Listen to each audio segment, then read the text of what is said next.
اللهم صل وسلم وبارك عليك يا حبيبي يا رسول الله. يا صباح العسل يا صباح الهنا على عيونكم كلكم يا احلى امارات. يوم جديد مشرق كده بنور الله.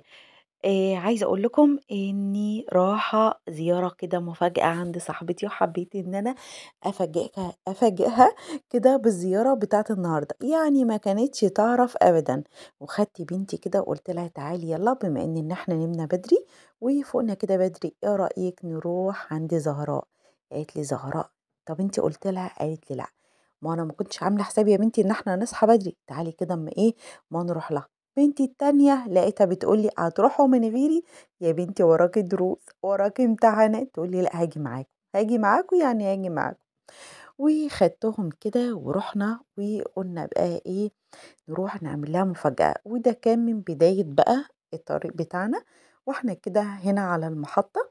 وكانت بقى بنتي الكبيرة بتصورني أنا وبنتي الصغيرة، كنا كده واقفين على المحطة وقاعدين بقى مستنيين كده القطر، وانا عمالة بصورهم. طبعا كانوا عايزين بقى يفطروا يعني كده، واحنا يعني قاعدين كده على المحطة بدأنا ان احنا ايه، نجيب حاجات كده ان احنا ناكلها، إذا كان بقى كيكة اللي عايز شيبسي كده يعني. قلنا نغير بقى ريقنا كده على الصبح، وإيه على بال ما نروح لها بقى ونروح نحضر عندها فطار، ولا نشوف هتستقبلنا ازاي، ولا جايز تطردنا، ولا هتعمل فينا ايه. بصراحة حبينا كده نغير يومنا إيه، لأن بجد بيبقى الواحد حاسس بملل، فبيحب ان هو يغير يومه كده. وجي خلاص القطر، هو كان متأخر على ميعاده، بس القطر جه خلاص أخيرا وصل. زحمة موت موت موت. بس أنا بصراحة من عاشقة ركوب القطر، أنا بعشق كده حاجة اسمها قطر، بحب عن المواصلات. وخلاص كده وصلنا لطلخة، كنا خلاص نزلنا كده من القطر، يعني ركبنا ونزلنا.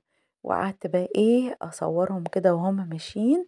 وقلت لهم ايه ده، الجو بدأ يسقع ولا ايه، هي هتشتي ولا ايه؟ قعدوا يقولوا ربنا يستر كده ونوصل بالسلامة، اياك بس ما نروحش نلاقي زهراء لسه نايمة. قلت لها مش مشكلة هنصحيها. وكنا ده كده في طريقنا واحنا رايحين بقى. كنت عارفة ان بنتها واخدة شهادة تقدير، فقلت كده اجيب لها شوية شوكولاتات شوية حاجات كده واحنا رايحين. وهنا بقى كنا نزلنا من المحطة، وبدأنا ان احنا نركب توك توك، وخلاص كده رايحة لها بقى في السكة. يا رب الفيديو بتاع النهاردة يعجبكم. بالله عليكم كده لا تعملوا لي لايك وتكتبوا لي كومنت محفز، ويعني بتمنى ان انتوا تقفوا جنبي وترجعوا القناة تقف على رجليها زي الاول، لان بجد انا عارفة ان انا اخطأت لما قعدت فترة منزلش عليها فيديوهات، بس كان غصب عني والله. كان في ضغوط عندي كبيرة جدا جدا، وبدأت ان انا ارجع لكم اقوى من الاول، وبدأت ان انا انزل لكم فيديوهات مستمرة. عايزاكم بس تشجعوني وتقفوا جنبي زي الاول كده، واحسن من الاول. بالله عليك يلا ما حطيتي لايك حطي لي لايك، ويلا الكل يكتب كده في الكومنتات ويصلي على رسولنا الكريم، ويكتب اللهم صل وسلم وبارك عليك يا حبيبي يا رسول الله. الكوبري ده بقى بتاع المنصورة، لو ايه انت من المنصورة او قرب المنصورة هتبقي انت عارفة طبعا. طبعا هنا بنعدي عليه كده بالقطر، بيبقى في اتجاهنا بقى للمنصورة. بس طبعا هي البلد اللي قاعدة فيها اسمها طلخة، دي قبل المنصورة. ما علينا خلاص وصلنا كده البيت، وصل اخيرا احنا وصلنا وخلاص بقى طالعين العمارة. بس هنا بقى كانت الايه، الكارثة. هنا اضطرينا نعرفها ان احنا ليه بقى، علشان بتبقى اللي قاعدة كده على البوابة قالت لنا لا لازم كده ترنوا على التليفون علشان تطلعوا. قلت لها ماشي اوكي. المهم رنينا، اتخضت مين اللي جايين على الصبح دول. ما بقتش مصدقة عينيها، وما بقتش متوقعة ابدا ان احنا ممكن نعمل لها مفاجأة حلوة زي دي. وكده طلعنا خلاص، بنطلب بقى الاسانسير ومستنيينه. خلاص بقى كده نزل الاسانسير.